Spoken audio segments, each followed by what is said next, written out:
Good morning, Year 1, and welcome to your Tuesday's literacy lesson. Okay, so I am excited to go through all the features of our poem today and what we need to include to go with this. So you will need your pen, pencil, and your exercise book. So please stop the video now and make sure you've got all those things ready. Okay, so to start with, we are going to do a little starter about adjectives. So it says, what adjective could you replace nice with? Now, we don't like nice.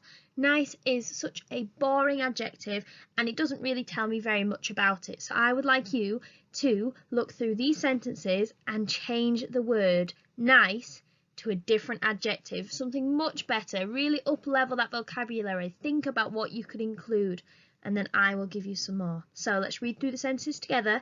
Then you can pause it and have a go at changing those adjectives. He was a very nice man. Last night's meal was nice. She is always nice.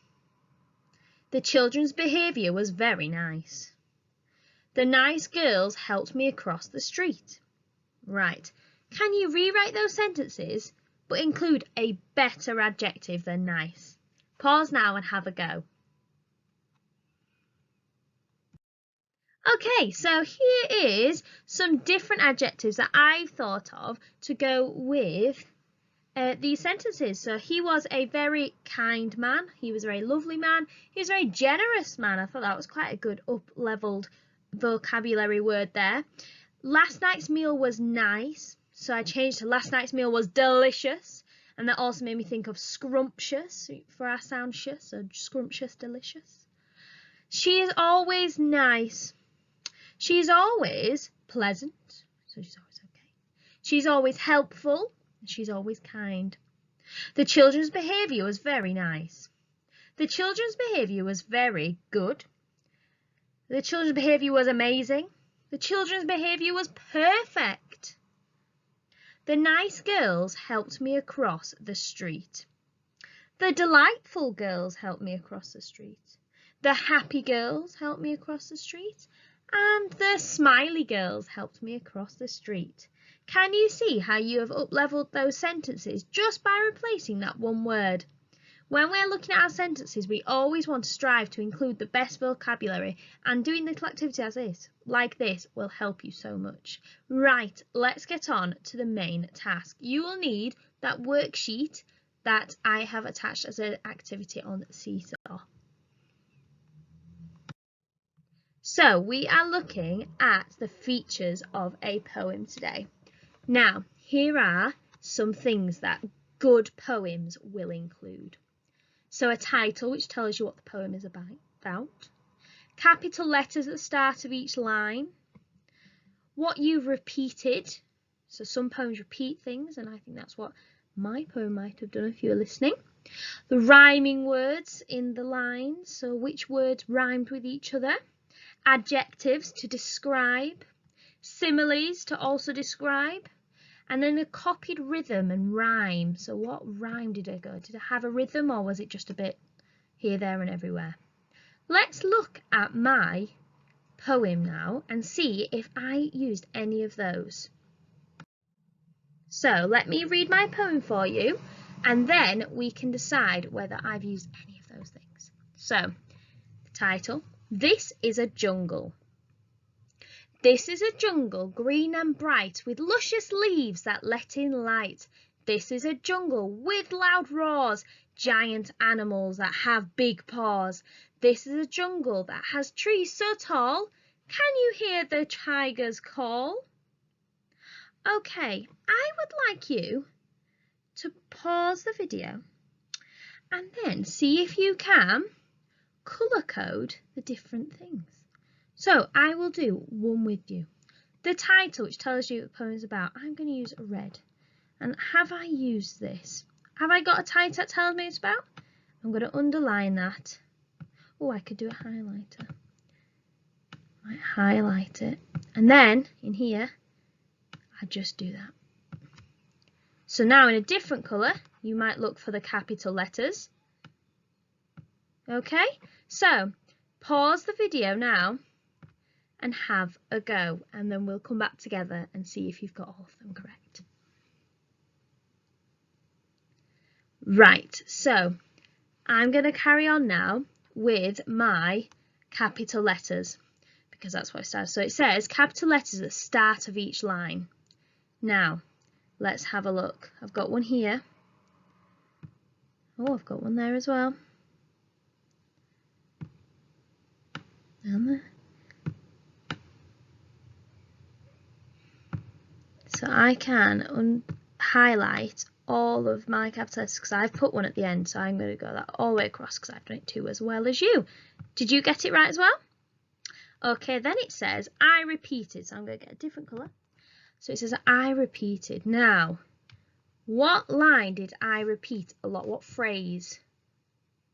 I hope you said this is a jungle, because if you see on every other line I have said this is a jungle. This is a jungle. Did you write that too? Right. Oh, rhyming words. Now let's see what rhyming words I used. So, this is a jungle, green and bright, with luscious leaves that let in light. Bright and light. Did you see that as well? Let's see if I've done any more. This is a jungle with loud roars, giant animals that have big paws. Roars and paws. I'm gonna do that as well. And then this is a jungle that has trees so tall. Can you hear the tigers call? I've got tall and I've got call. So they are my rhyming words. Where are they on my line? Are they at the beginning, at the middle, at the end? So for my lines to be rhyming, I need them to be at the end of my line. That's going to help you. Adjectives. Right, let's get a different colour now. So you should have looked at the adjectives and colour coded when you saw some. So this is a jungle, green. I'm going to underline it just underneath because I've already underlined it. And bright, with luscious leaves. Oh, that's a good word, isn't it? That let in light. This is a jungle with loud roars. Giant animals that have big paws. This is a jungle that has trees so tall. Can you hear the tigers call? So I've put quite a lot of adjectives in there, haven't I? Similes. I don't think I've put any similes in mine. So I can't. Did you leave that one blank too? I think next time, if I was going to write this again, I would include a simile to make it even better. And I know that you, Year 1, could maybe even strive to include them in yours. Okay, and I copied rhythm and rhyme patterns. So we've copied the phrase to start with, so that would be there. And we had the rhythm of this is a jungle green and bright with luscious leaves that let in light. This is a jungle with loud roars, giant animals that have big paws. This is a jungle that trees so tall. Can you hear the tigers call? So there is a rhythm to it, so I'm going to underline that. Because I think I do have a bit of a rhythm to it because it rhymes, which makes it very on beat and you can hear the rhyme. Okay, right, well done Year 1. That was really good. I can't believe you did that so well. So why do we need these features? What makes them important? So I want you to have a think about this because it's something that we need to know why we're using all these amazing features within our poems. So I would like you to pick 2 of these things. So there's 1, 2, 3, 4, 5, 6, 7, and I'd like you to pick 2 of them and write a sentence about why you think we need to include them in our poems. So I've done an example starter sentence for you. Adjectives are important because they describe what you are writing your poem about. Rhyming words are important because it creates a rhythm. The title is important so we know what the poem is about. Okay, so I would like you to have a go now and write 2 sentences about 2 of the things, 2 of the different criteria. Okay, so good luck Year 1 and well done for today's literature lesson. You've done a really great job. Can't wait to see what you've uploaded on Seesaw.